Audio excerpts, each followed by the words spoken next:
Tonight, Congresswoman Nancy Pelosi says that Democrats have a plan to counter President Trump's aggressive political agenda, as her party has been zeroing in on Elon Musk, holding rallies at the very agencies that he has been working to purge. Now, almost 3 weeks into the second Trump presidency, the former House Speaker says change is coming. We're very proud of Hakeem Jeffries, our leader. He has given us guidance on our priorities, what we're here to fight for, but also how we counter the Trump administration with litigation in the courts, legislation on the floor of the House, as well as communication and mobilization at the grassroots level. In about 6 or 7 months, you're going to see such a change. By the time we start our campaigns in this fall, for next fall, you're going to see a very different picture about the Democrats vis-a-vis Donald Trump. Not everyone believes that the current Democratic leadership can deliver on that. My source tonight is calling for a new generation of leaders and is also seeking to unseat Pelosi in a 2026 primary. Shoykat Chakrabarti joins me now, who is the former chief of staff and campaign manager for Congresswoman Alexandria Ocasio-Cortez. And it's great to have you here. First off, that timeline that she offered there stood out to me. What were your thoughts on that? I don't understand why it's going to take 6 to 7 months. I mean, we had 4 years of a Trump presidency already back in 2016. We had 4 more years since then to prepare. I'm not sure why the Democratic leadership wasn't already prepared. And also, 2 months since he won the election, I think some people may look at this and say. Yeah, exactly. I mean, it's been, I honestly think the Democratic leaders right now are not sure what to do. And I don't think they can do it. Look, in this past election, I think there's this critical mass of voters in America who said they want big sweeping change. You saw that in 2008 with Obama's election, happened in 2016, happened in 2024 again with Trump. And the American people are right to demand change, right? They want radical change because they want their kids' lives to be better than theirs. They don't want to get bankrupted by a health bill. The American dream, which used to be you can buy a house, have a good education, raise a family, that's becoming impossible for a big majority of people. And people want a credible plan to fix that. And they're not seeing it from Washington.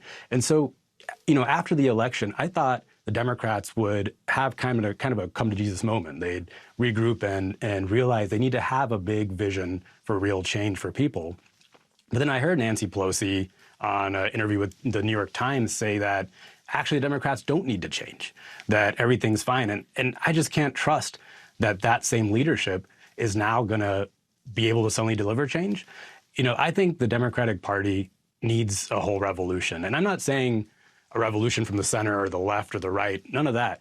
I think there needs to be a completely new group of leaders, a new generation of leaders who are committed to rebuilding this country's institutions, its cities, and its industries. And that's going to be especially important after Trump is done making a mess of it all.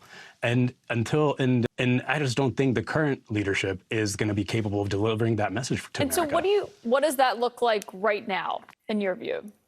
So, I think the Democrats need to go on the offense for once. They're playing this game where they're, again, letting Trump control everything. They're letting Trump control the media. And I know it's hard. Trump comes out, he decides to buy Greenland one day and take over the Panama Canal the next day.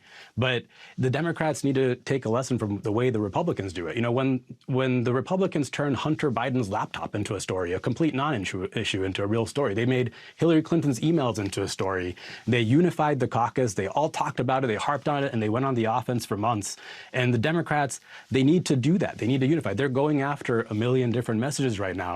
And the second part is, after the Kamala Harris election loss, there's all this talk about should she have gone on Joe Rogan or not. And, I don't know if she should have, but I do know no one's going on there right now. There's no Democrats going on all the YouTube and social media shows right now. There's no one going on Fox News. They have to get out of their bubble. I mean, I don't think you can imagine Nancy Pelosi or Chuck Schumer going on Joe Rogan, and that's part of the problem.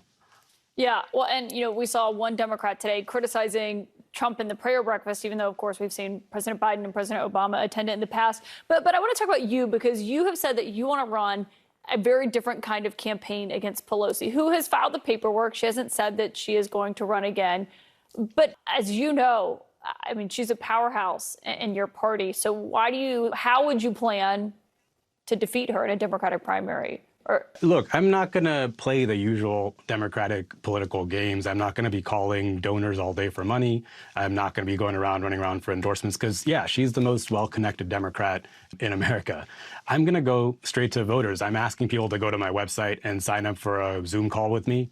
All the Zoom calls I noticed were already filled up today, so I just opened up new slots. And I'm going to go around the gatekeepers straight to the voters. That's exactly what this plan was with AOC's race when she went up against Joe Crowley. And Joe Crowley was a very powerful Democrat. People said the same thing. He was going to ignore her, and there'd be no way to defeat him.